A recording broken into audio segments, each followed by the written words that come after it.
हमें अपनी ज़िंदगी को खुशी से जीना चाहिए, क्योंकि हर रोज़ सूरज ही नहीं ढलता, बल्कि हमारी अनमोल ज़िंदगी भी ढलती है।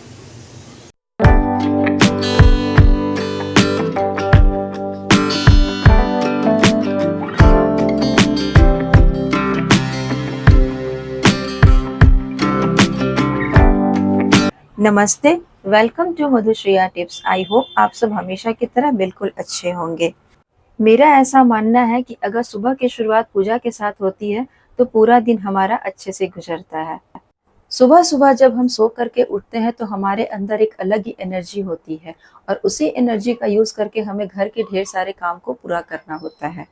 लेकिन ऐसा हर बार नहीं होता है। कई बार हमें सुबह के टाइम पर भी अच्छा फ़ील नहीं होता है। लेकिन अगर आप पूजा के साथ दिन की शुरुआत करते हैं ना, तो हमारे अंदर वो एनर्जी वापस से आ जाती है। पूजा तो हम पत्थर की ही कर रहे हैं, जिसे काट करके या तराश करके भगवान की मूर्ति का रूप दिया गया है और इस आस्था के साथ कर रहे हैं कि हमने भगवान की पूजा की है। और भगवान हमें वो शक्ति देते हैं जिससे हम सारी मुसीबतों का आसानी से हल निकाल सकें।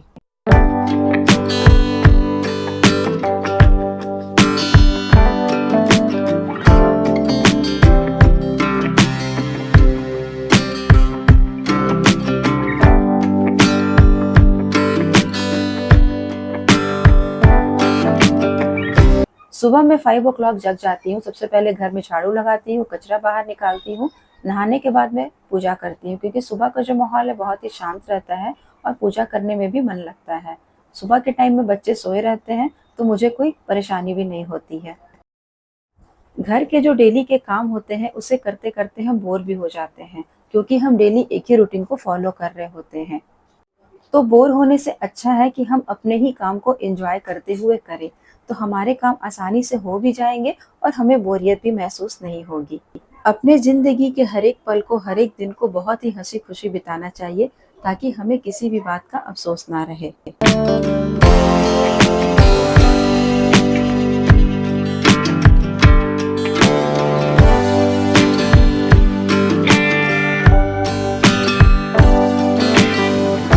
पूजा की शुरुआत हम जैसे भगवान के नाम से करते हैं, वैसे ही हमें अपने दिन की शुरुआत भी भगवान के नाम से ही करनी चाहिए।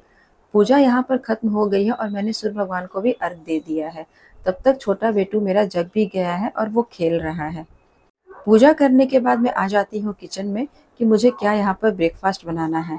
तो यहाँ पर आज मैं बनाने वाली हूँ बीन्स और आलू की सब्ज़ी और बेटू को देखिए, यहाँ पर वो खेलने में ही बिज़ी है। पता नहीं कितने सारे खिलौने इसने बिखेर कर के रख दिए हैं। तो सबसे पहले मैं ये सारे जो बिखरे हुए खिलौने हैं ना, इन सबको अपनी जगह पर रख दे रही हूँ। क्योंकि अगर आपके घर में बच्चे होते हैं ना, तो चलते-फिरते आपको उनके सामान मिल ही जाएँगे। तो जो भी सामान इसने बिखेर करके रखा है, उन सबको मैं जगह पे रख दे रही हूँ, क्योंकि कई बार इससे फिसल के वो गिर जाता है। तो यहाँ पर उसका मैं खाना भी रेडी कर दे रही हूँ, क्योंकि अब मैं उसकी मालिश करूँगी, उसके बाद वो खाना खाएगा, फिर नहाने के बाद वो सो भी जाएगा। अपने घर को साफ-सुथरा और ऑर्गनाइज़ रखना हर कोई चाहता है, लेकिन आपका घर उसी तरह ऑर्गनाइज़ और मेंटेन रहे, ये कोई छोटी बात नहीं होती, ये अपने आप में ही बहुत बड़ा टास्क होता है। और अगर आपके घर में छोटे-छोटे बच्चे होते हैं, तब तो ये और भी चैलेंजिंग हो जाता है। सुबह के टाइम में हल्का गुनगुना पानी लेती हूँ, उसके बाद मैं आ जाती हूँ बेटू को तेल लगाने के लिए। यहाँ पर उसकी मालिश मैं सरसों तेल से करती हूँ, चूँकि अभी बारिश के दिन चल रहे हैं, तो एक डिब्बी में मैंने सरसों का तेल रखा और उसमें जाफ़र डाल दिया है, जिसे आप जायफल भी कहते हैं। जायफल जो होता है थोड़ा गर्म होता है और बारिश के दिनों में अगर इसी तेल से आप बच्चों की मालिश करते हैं, तो उनके लिए अच्छा रहता है। वैसे तो बच्चों की मालिश के लिए मार्केट में बहुत सारे तेल हैं, जैसे कि डाबर लाल तेल, एडी ऑयल या फिर नारियल तेल और न जाने क्या-क्या। लेकिन मैं उसकी मालिश इसी सरसों के तेल से करती हूँ, क्योंकि इसमें ना थोड़ी-सी गर्माहट रहती है और ख़ास तौर पर बारिश के दिनों में और ठंड के दिनों में तो ज़रूर करती हूँ। हाँ, इस सरसों के तेल में थोड़ी-सी चिपचिपाहट रहती है, लेकिन वो नहाने के बाद निकल जाती है। तो जब भी आप बच्चों का तेल मालिश करें, उसके आधे घंटे के बाद बच्चे को ज़रूर से नहला दें।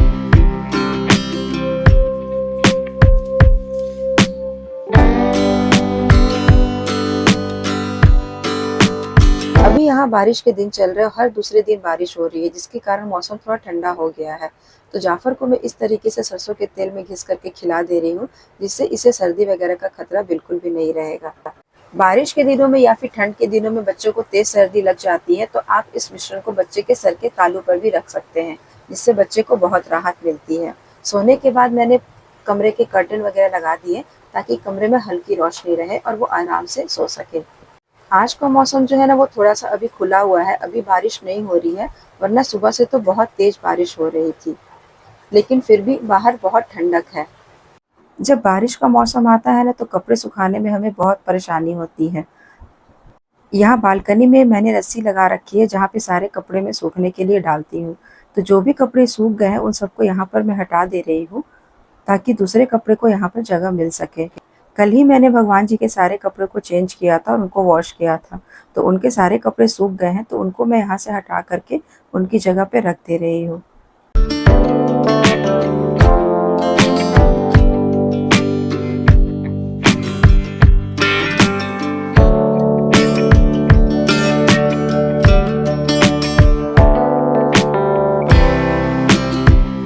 गर्मी के दिन में वैसे धूल-मिट्टी ज़्यादा उड़ती है, लेकिन अगर उस समय डस्टिंग आप सूखे कपड़े से भी करते हैं, तो वो आसानी से साफ़ हो जाती है।